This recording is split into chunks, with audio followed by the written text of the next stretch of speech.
and I'm Sarah Browning. I'm a horticulture educator located in the Lancaster office in Lincoln. So welcome everyone. So glad to have you joining us today.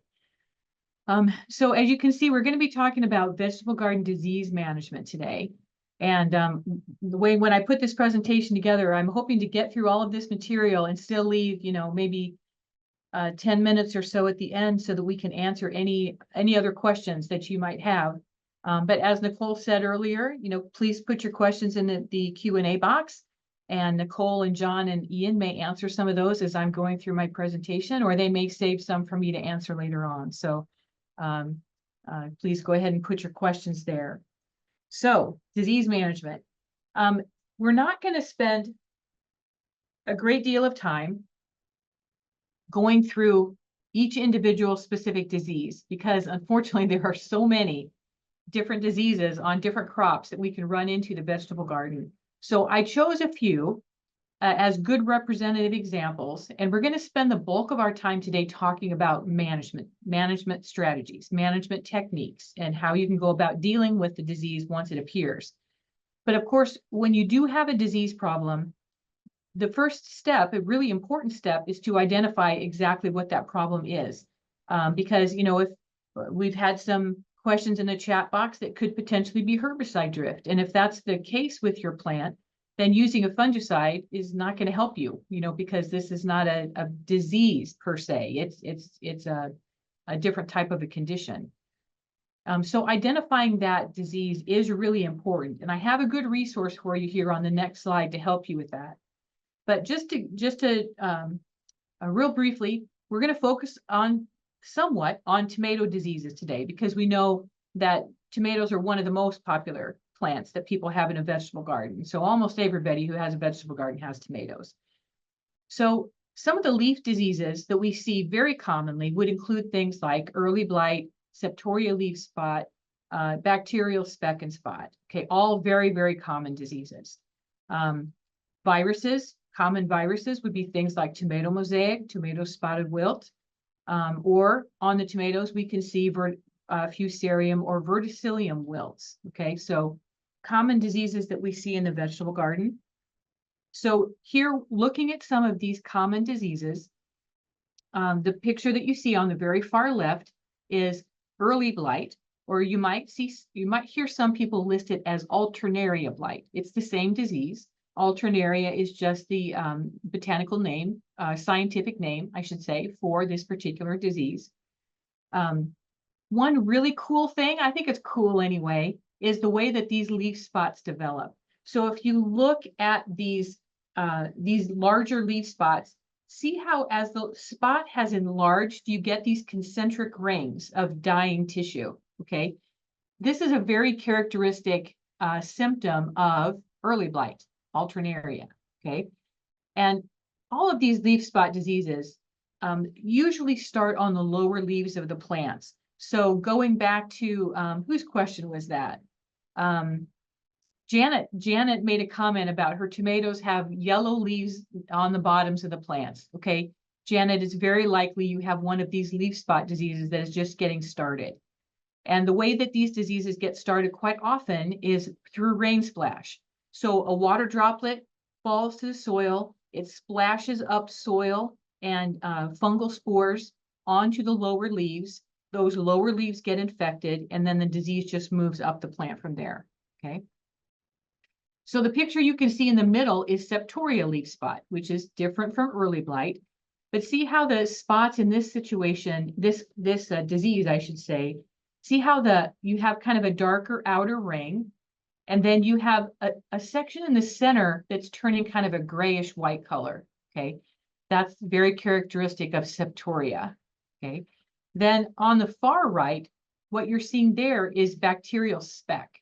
Now, bacterial speck and bacterial spot are very closely related diseases. And while most of our diseases in the vegetable garden are going to have a fungal pathogen, these two diseases happen to be bacterial, okay? And with bacterial leaf spot and speck, you can see in the upper little picture, they do also affect the fruits, okay? So early blight doesn't affect the fruits. It's only a foliage disease. And septoria is primarily a foliage disease too. but bacterial speck and spot will cause these little specks on the fruits as well. Now, usually that doesn't have a huge impact on the quality of the tomato. You can still harvest it and you can still eat it. Although if you are growing tomatoes to sell, it lowers the quality, and people don't want to see tomatoes that have a bunch of specks on them like this. But with bacterial speck, the spots are dark. They're very, very small. In some situations, like in this section here, they may coalesce into a larger spot, but they're typically very, very small. Okay, so all of these are leaf spot diseases, all very common in our vegetable gardens. Okay, I do want to point out though, like with tomato viruses, and I've got a few examples for you here. You can see the one on the far left is example of tomato mosaic. The two then on the middle and the right are tomato spotted wilt. Okay, there is no control for these diseases. You cannot control with a fungicide. So in this situation, your control is just to get rid of the plant. Okay, these diseases are spread by insects that feed on infected plants and then move on to other plants that are still healthy. And so if you identify a plant and you think it has a virus, your best bet is just to get rid of the plant and minimize the potential for the problem to spread onto additional plants in a garden. Okay. You can see, like in the picture on the left, the symptoms are they're pretty subtle. You know, they don't really stand out a great deal, and you might overlook this and not really realize that this plant has a problem. It could also be easily confused, I think, with something like herbicide damage. Herbicide damage and the way that it causes leaves to be deformed, it can be much more dramatic than what we see in some viruses. So it's just an area that can be confusing for home gardeners.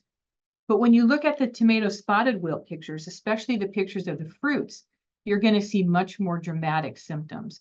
And so if you start to see these symptoms, you know, with circling lesions like this, and strange colorations and bumpiness in the fruits, then that could be a very good indication that you've got a virus on that plant. Okay. Now, another big class of diseases, maybe I shouldn't say it that way, not a big class, because it's really only two primary diseases, but these are also problems that we cannot control with fungicides. In fact, once a plant is infected with a wilt disease, there is no significant control. The plant will eventually decline and die. And so again, to prevent the spread of these diseases through insect feeding onto other plants in your garden, it's better to just get rid of them than to try to salvage them.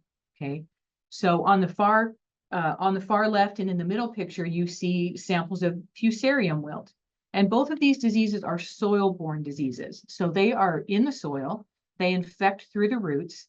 And if you have a plant that is susceptible and doesn't have any level of resistance, then there's a very good chance that you're going to have infection and you're going to see the plant showing symptoms and then declining and dying. The first symptoms we see oftentimes with Fusarium is scattered yellowing. Maybe you have just one branch or one shoot or one side of the plant, which is showing these yellowing symptoms. And then as it progresses, you might see that foliage will wilt a little bit during the day. And then maybe at night it comes back and it's not wilted the next morning. But after that happens a few days in a row, then usually that shoot will permanently wilt and it will not come back. And you can see in the picture on the right, this is verticillium wilt, very similar to Fusarium. And you can see we've got part of the plant affected, but we still have some foliage that looks pretty green, but eventually this whole plant will die. One of the things you can look for to try to indicate that you're dealing with a wilt disease is to cut a stem, like one of the stems over here that has these yellow leaves, and slit it open and look for this browning in the cambium area right underneath the outer skin. This browning is not normal, and it does indicate that you have an infection, and it most likely would be something like Fusarium or verticillium. And if you see that, then that would be an indication to me that it's time to take the plant out and get rid of it. Okay. Okay, so quick look at tomato diseases. Let's look at a couple of cucurbit diseases. Okay, so these are going to affect our zucchinis, our pumpkins, squashes, things like that. There are a couple of foliage diseases. We could also call these leaf spots that we see quite often in the cucurbits, and that's anthracnose and downy mildew. Okay, and I'll show you some pictures of those here in just a second. But before I do that, I want to point you to this link, this bit.ly link, Veg Disease ID. This is a great publication from the University of Minnesota, where they have put together some really good resources and great pictures of many of the common vegetable garden diseases. So if you go to this link or to the QR code, which goes to the same link, you'll find all of these diseases listed individually, along with several pictures of each disease. And so it could be a great resource to help you figure out or try to narrow down what specific disease you may be having trouble with if you're seeing something going on in your garden. So I would really encourage you to check out this link. And maybe one of my colleagues can put this in the chat box so people could click on it. But it's a very good resource for you to look at. Okay. So let's look then at anthracnose and downy mildew, which are two very common diseases we see in the cucurbits. Okay, so here's downy mildew. And you may be familiar with powdery mildew, which looks like someone took baby talcum powder and sprinkled talcum powder on the leaves of on the foliage. Downy mildew is a little different and a little more subtle. It's not that kind of bright white that you might see with powdery mildew. You can see here, this is a muskmelon foliage that you're looking at here, and see how the infected lesions are more kind of just a pale yellow color. And then if you look on the underside of the leaf, you're going to find fungal structures that are developing and developing some roughness on the underside of the leaf of the muskmelon. So we often see downy mildew getting started maybe a little before some of the other diseases, because it does grow in cooler weather. It doesn't need the really warm, 80 to mid 80s like some of the other diseases do. But leaf wetness or humidity, those cool to warm temperatures, and that provides a good environment for the germination and the growth of these fungal spores. Okay, so that's downy mildew on muskmelon. Now I want to show it to you on watermelon because it does look a little different. So in the top picture, actually these two pictures on the left are downy mildew on watermelon. And you can see how the lesions are much darker in color, whereas they were fairly pale in muskmelon. In watermelon, they can be quite dark and they can almost blackish, but you'll still see these same kind of lesions. And when you have a really heavy infestation, what's going to happen is it's going to kill the foliage, and then you have muskmelons or fruits that are suddenly exposed to the sun, and then they can suffer from sun scald and things like that. So downy mildew doesn't usually infect the fruits. It's usually more of a leaf disease. But we do need those leaves because those are the engine to photosynthesize and create sugar so that our fruits can be produced. So it is something that we need to control. Okay. Now, the other disease I wanted to point out to you, which is, again, one of the most common in the vegetable garden on cucurbits, is anthracnose. Okay. And if you look at this picture, the lesions, again, could potentially be confused with downy mildew. But see how the lesions are cracking. They're cracking up in the middle, okay?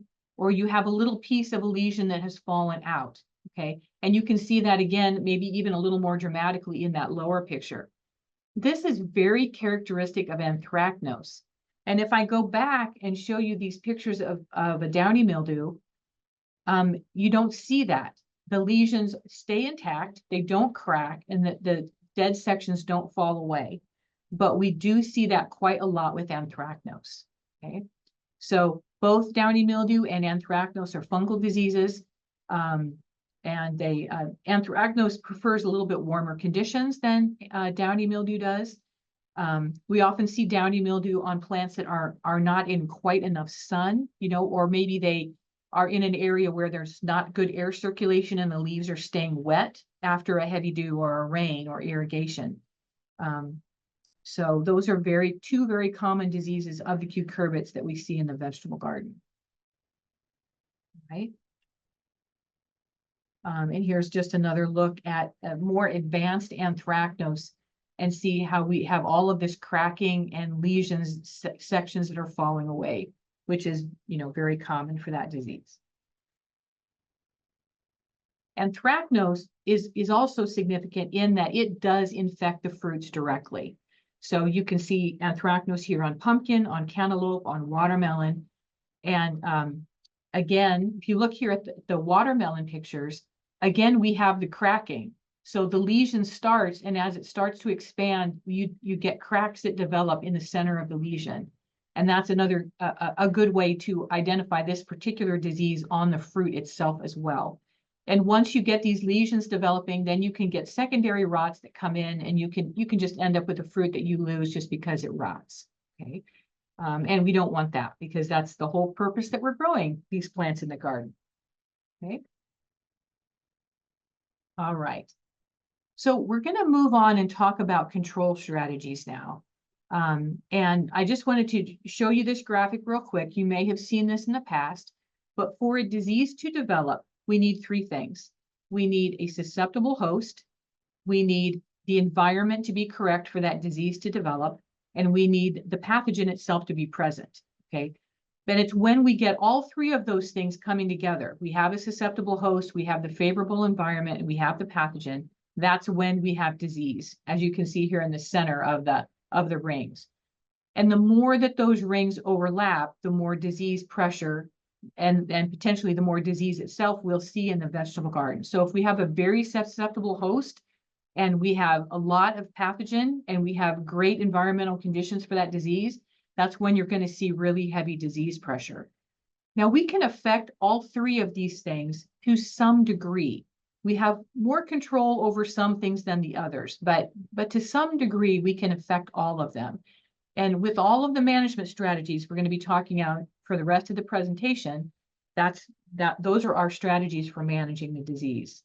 Okay.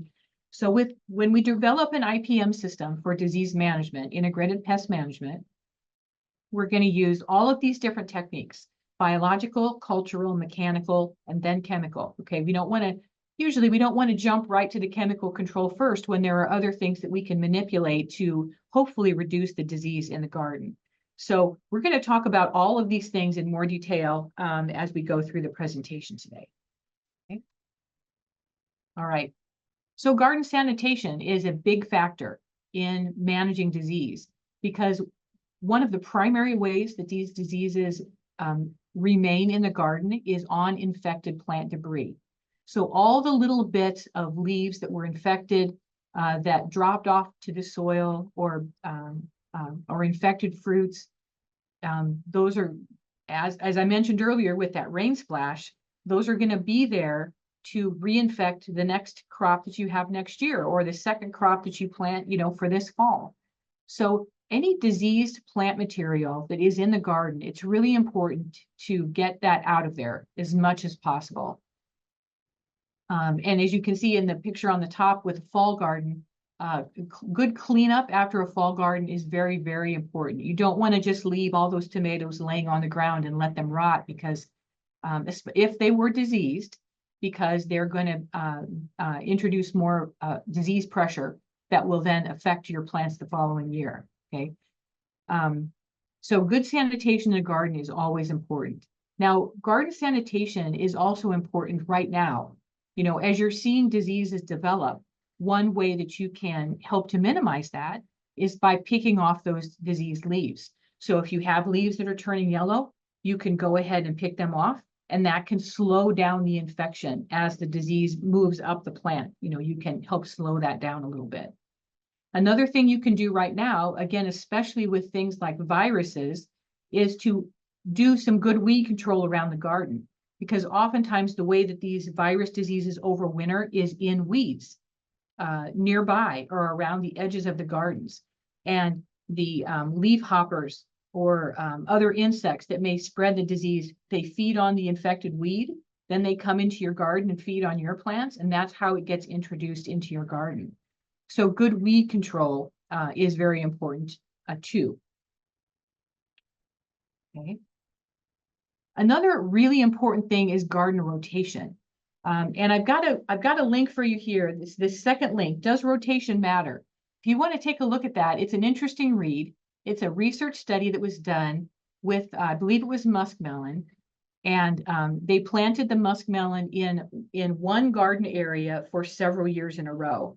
And what they found is every year after the first year, they had earlier disease infections and they had more severe disease infections every year. So as that disease,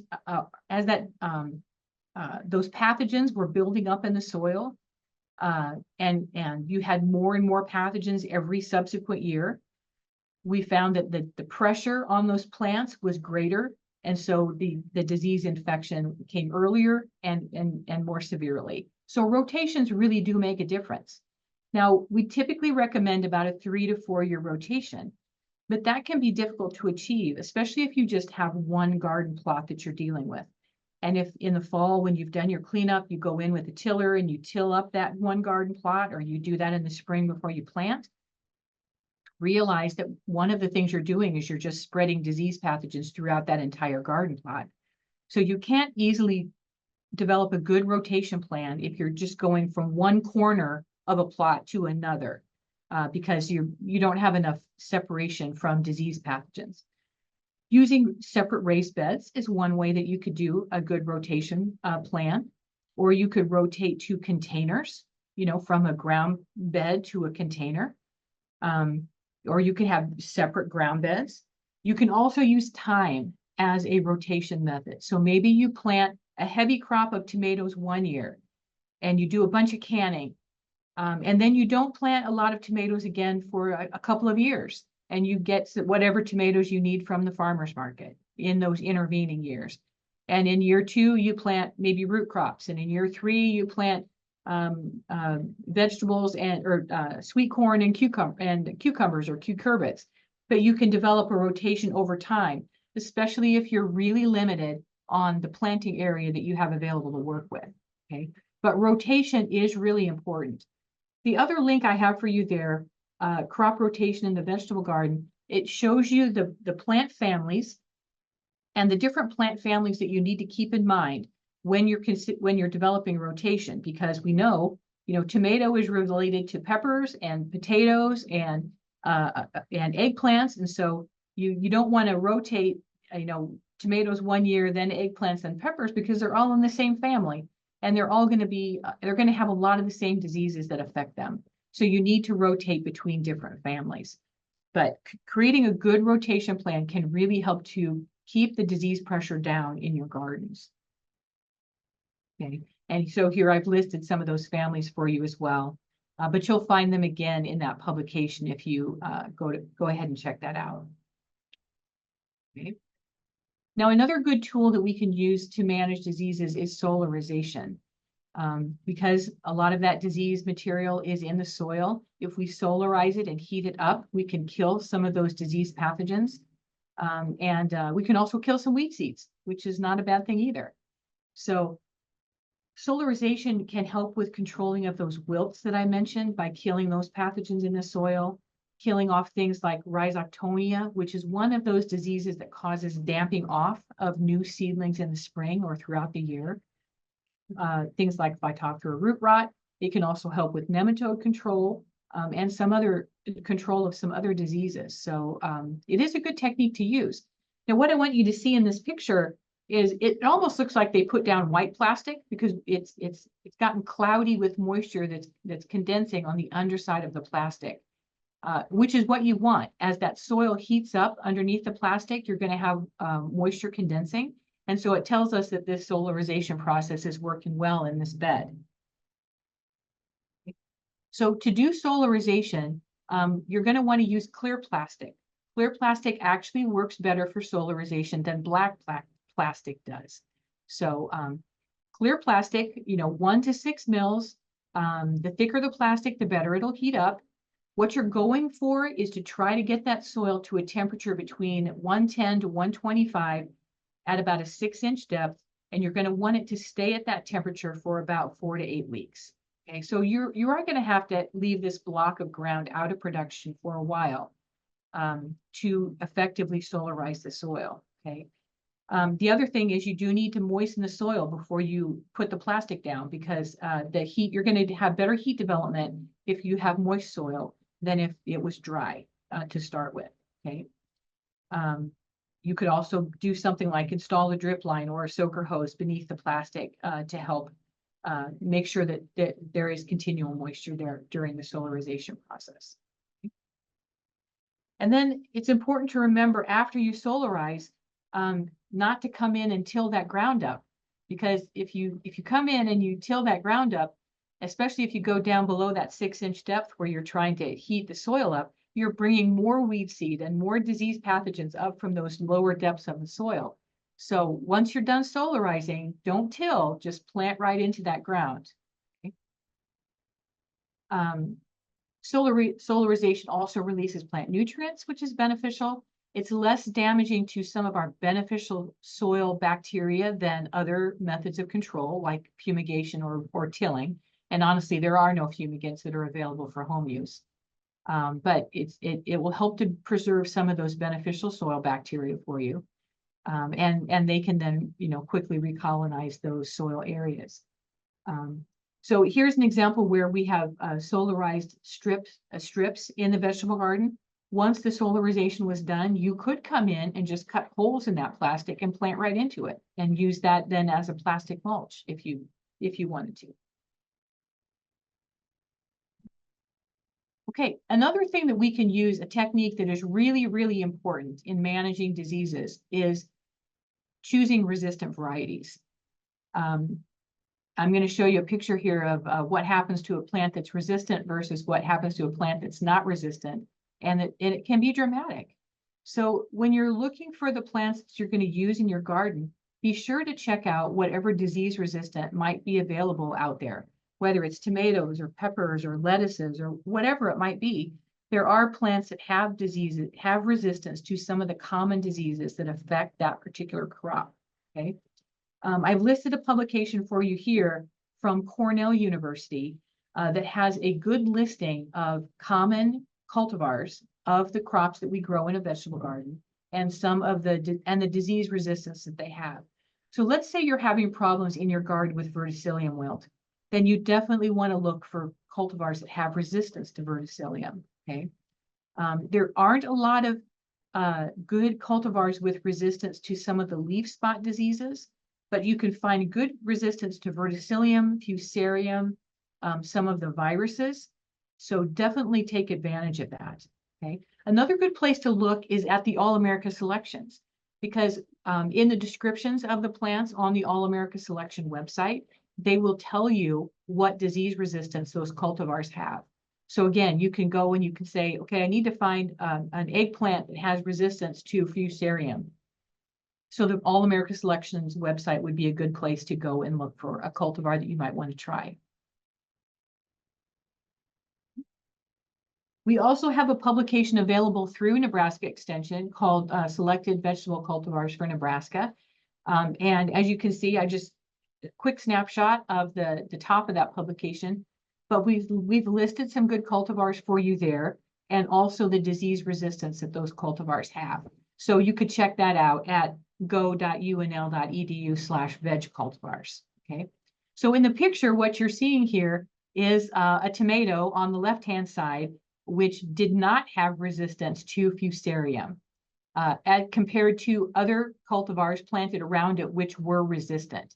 And obviously you can see that the disease completely has killed this plant, whereas other plants growing in that same soil, also exposed to the pathogen, have been able to survive and continue to grow.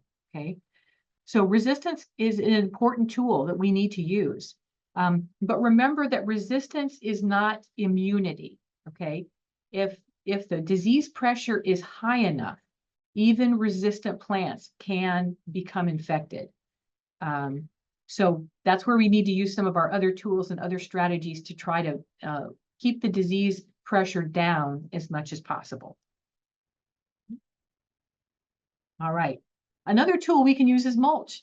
You know, a lot of people like to have a vegetable garden which is just bare soil. But there are definite benefits to mulch. One of the great benefits of mulch is to prevent that rain splash I talked about earlier, where if you have a raindrop that's hitting mulch instead of the soil and it's not splashing fungal spores up onto the leaves of your plants, you can slow down or prevent some disease infection. So mulch in a vegetable garden is a great idea. And there are lots of different things you can use. In the picture down, the lower picture, we have some cucurbits that have been mulched with grass clippings. Grass clippings are fine, as long as the grass itself has not been treated with any herbicides, then grass clippings make a great mulch. In the upper picture, I think that was straw or hay that was used as a mulch. That's fine too. So there's lots of different mulches that can be used in a vegetable garden. And I would really encourage you to consider using mulch if you're not using it. And if you want to use plastic mulch, that's another option too. Other benefits of mulch, especially the organic mulches, is that they will help hold in the moisture in the soil and they'll help to moderate soil temperatures. So keeping those roots a little bit cooler, you know, when we're having 90 or 100-degree days in July and August, that can help your plants and help them grow better. Okay, here are some examples of sheet mulch. Oftentimes when we use plastic for mulch, it's black, and that's fine. It also helps keep your fruits, like that butternut squash in that lower picture. It helps keep those fruits up off the soil so that they're not touching the soil, and there's less of an opportunity for those fruits to become infected by various fruit rot pathogens. So mulch in whatever form you decide to use it, mulch can be very beneficial. Okay. And again, getting those plants up off the ground can help in a couple of different ways. As you see with these tomatoes that have been trellised, there's better airflow as the wind moves through the plants. It helps to dry those leaves off quickly after a rain or a heavy dew or irrigation, because a lot of our, well, I shouldn't say a lot, our fungal spores and our bacteria need wetness on the leaf for them to germinate and infect. And so if the leaves are dry, then the chances for those disease pathogens to get started are much lower. So that air movement is very beneficial. It also again keeps the fruits from being exposed to the soil, which is beneficial. And it makes it a little easier for you to harvest too. If you have something that's up off the ground, it's a little easier than bending over and picking fruits that are closer to the ground. It'll also help make any pesticide applications you have to make a little easier because the plants are up and you can spray them a little easier and get good coverage as compared to a plant that is, kind of growing in a big mound on the ground. Okay.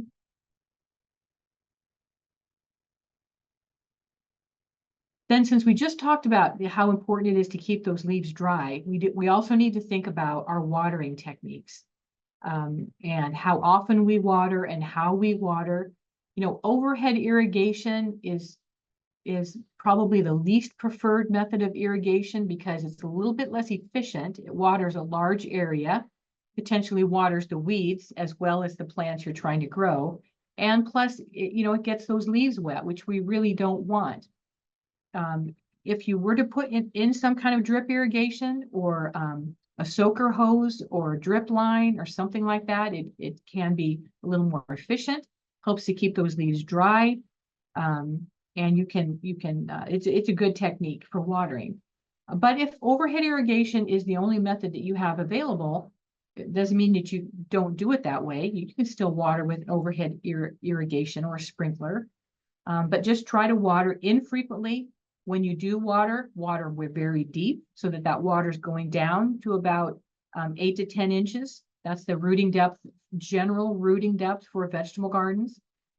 So maybe you only water really deep once a week instead of watering 2 or 3 times and watering more shallowly in a given week. So just using the overhead irrigation, but making those applications deep and infrequent can help to reduce disease problems too. All right. Then the next thing we want to think about with our control strategies is scouting for problems, because the sooner we can catch the problem and start doing some control techniques, the more successful we're going to be at long-term control. Okay. So here in these pictures, you're looking at symptoms of late blight, which is different from early blight. It's a totally different pathogen. And you can see we've got some lesions that are starting to develop on the stems of the tomatoes. We also have some lesions that are developing on these tomato fruits. So, you know, once or twice a week, go out in your vegetable garden and just walk through and just look at the plants. And are you seeing any unusual symptoms or signs or anything that would be of a concern to you? Figure out what that problem might be, and if it is a disease that needs to be controlled, or if it's just a weather-related condition, whether it's a herbicide drift situation or what it might be. But scouting for problems and trying to identify them early is important for good control. Okay, if we let it go too far, oftentimes there isn't going to be a good control method, and you may end up having to just pull the plant out and just getting it out of the garden. Okay. So we're going to talk about fungicides here in just a second. But before we do that, I want to just talk about a few general tips on making a good pesticide application. Okay. We always want to use the least toxic product that's available out there. And when we talk about fungicides, there are some differences in how the fungicides affect pollinators. So we want to keep that in mind as we're choosing a product to make our application. Again, going back to scouting, starting a fungicide spray program at the first signs of disease is important. If you wait and let that disease get ahead of you, your chances of long-term success are going to go down. And remember that fungicides are protective. So what we're doing with a fungicide is trying to keep the healthy foliage from becoming infected. We're not curing the plant. So the leaves that are infected are not going to get better. We're trying to protect the parts of the plant that are still healthy. And we need to make repeated applications. So one application, you know, you start to see yellow leaves, you make one application, that's not, you're not done. You know, that's not going to protect the plant for the whole rest of the summer. You're going to have to make repeated applications. And oftentimes it's on a 7 to 14 to 21 day schedule, depending on what product you choose, to keep that protection in place. Okay. And then, of course, thorough coverage of the plant is very important. We need to spray the tops of the leaves. We need to spray the undersides of the leaves to make sure that we have the plant completely protected. The more water you use to apply the product, usually the better coverage you get. So if you're looking at a label and it says, apply 1 ounce of product over 100 square feet in the garden, they're telling you it doesn't matter how much water you use. You could use a gallon or you could use 3 gallons. But if you use 3 gallons of water to spray that product, you're typically going to get better coverage because you're going to use more mixture to cover the plants. Okay. The other thing that is important is thinking about using a wetting agent or a spreader sticker. And in the pictures on the right, what you're seeing in that top picture, where you've got our little water droplet that is that surface tension of water, we've got a nice little water droplet here. And when that water droplet hits the surface of a leaf, it may bounce off or it may run right off because that surface tension is holding that water droplet together. But if we've used a spreader sticker or a wetting agent, you can see how the surface tension is decreased. And so that water droplet spreads out over the leaf much better. And you can see that in real life here in the lower picture where we have a water droplet with no wetting agent and a water droplet that has had a wetting agent. So there's a very common product you'll find in garden centers called Turbo Spreader Sticker. You can use that with herbicide applications for weeds. You can use it when you're applying insecticides. You can use it when you're applying fungicides. The whole purpose of this product is to get the water droplets to cover the leaf more effectively and help hold the product that you're applying onto the leaf so that your application is more effective. So I would really encourage you to think about using a spreader sticker in your mixture when you're making these applications. I think it'll help your applications be more effective. Okay. So we've used all of our other techniques. We've used our sanitation, our rotation, solarization, we've chosen resistant varieties, all of those other techniques, but we're still having problems with disease. So one of the additional tools that we can think about is using a fungicide, okay?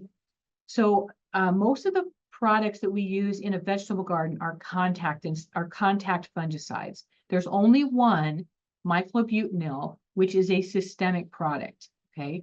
And so by systemic, that means if you apply it to the leaves, it will actually move into the tissue and into the plant and provide some protection within the plant, okay? Most of our products are going to stay on the surface of the leaf or the fruit, but they still provide good control of the disease. And from a harvesting perspective, that also can be good because as you're harvesting and you're washing your fruits, your vegetables and fruits before you eat them, you can wash that product off. So it's not like it's going to move into the plant tissues. Okay? So one of the first fungicides I wanted to talk about are the bicarbonates. So I'm sure you've all seen probably on Pinterest or other websites recipes for using baking soda as a fungicide, okay? And that's what we're doing here. We're using a bicarbonate product related to baking soda as a fungicide. So there's been some research that has shown that when you're using actual baking soda itself alone, the baking soda does not provide great fungicide properties. But when you mix it with an oil, so you have baking soda and an oil, it works much better, okay?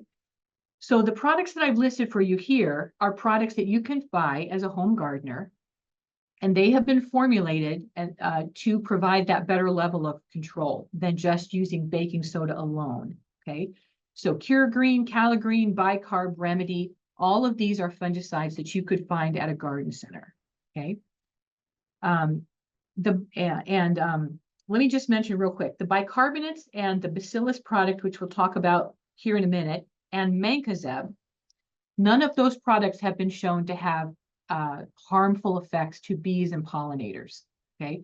So if you're looking for that least control product, or least toxic product, I should say, those would be good choices to start with, okay? The Bacillus product, the amyloliquefacients, this is a specific species of bacillus. Okay, so Bacillus thuringiensis, which we use for insect control, will not provide fungicide effects. It has to be this specific bacillus. And you can find this in a product that's sold by Monterey called Complete Disease Control. Okay, and the way that it controls diseases is by producing some antimicrobial secondary products and by outcompeting the disease organism itself, okay? So it's weird. It's a bacteria, and yet it actually has some fungicidal properties, okay? So that's another of those least toxic products that you could consider using in the vegetable garden. And then the Mancozeb, I'll mention it out of order just because it is, again, one of the least toxic products. Mancozeb is a product that's been around for a long time. It has good fungicidal properties. It's effective against a fairly wide range of diseases. And you can find it in products labeled as Mancozeb Flowable. I think Bonite has a product called Mancozeb Flowable. And so that would be another good one to choose. Then going back to chlorthalonil, Daconil is a product that's been around also for a long time. Sold as Daconil or Funginil.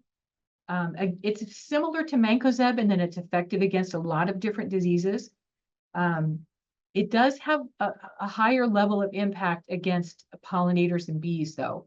So we would want to be careful when using this product to not spray it when bees are foraging or not spray it on the flowers try to be as careful as you can with that application, okay?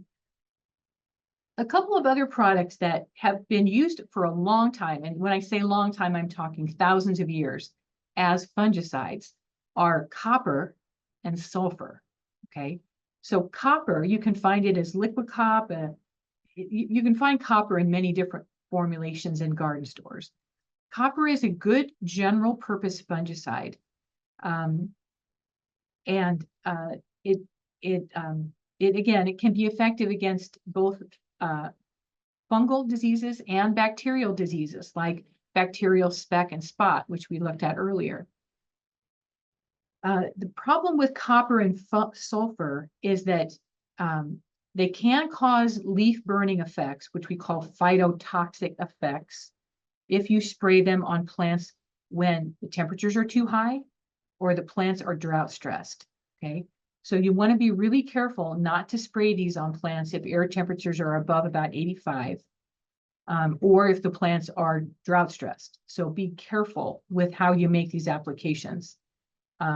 But copper is just copper. You know, copper products are allowed in many organic certified programs.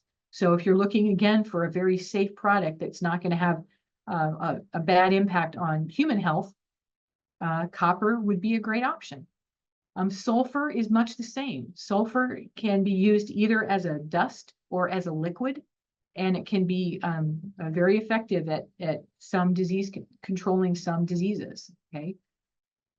Sulfur, you need to apply it early. Again, if you wait until the plant is heavily infected already, sulfur is not going to provide much control at that point. So remember, protective. These are protective, not curative, right? Now, the final fungicide I wanted to mention is the miclobutanil. You'll find that Spectracide Immunox or Monterey Fungimax. This has a longer length of protective control because it is systemic. So you don't have to make those, 7 to 14 days applications. You'll going to get a little bit longer protection with miclobutanil. Okay. Miclobutanil is a lot like chlorothalonil in that it does have more of an impact on bees and pollinators. So you don't want to spray plants when bees are foraging. You want to be careful about spraying it on the flowers of your vegetables. And another thing is you want to be careful about tank mixing it with other products. Like it has a higher level of impact on bees and pollinators when it's tank mixed with other pesticides. So be a little careful with how you use it. Okay, but all of these are fungicides that you can find in the garden stores.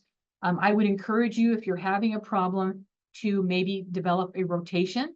So maybe you use copper and mancozeb, and 1 week you'll spray copper, and the next time you need to apply, you'll spray mancozeb, and you'll rotate back and forth. Okay, or you can even use 3 different products and have a three application rotation.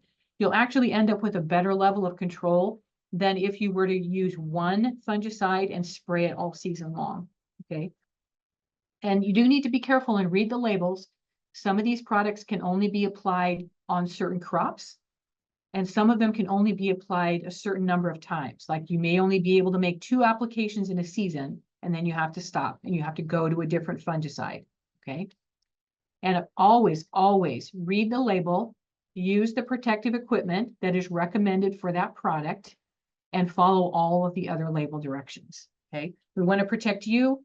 We want to protect the environment, as well as control the diseases that we're having problems with.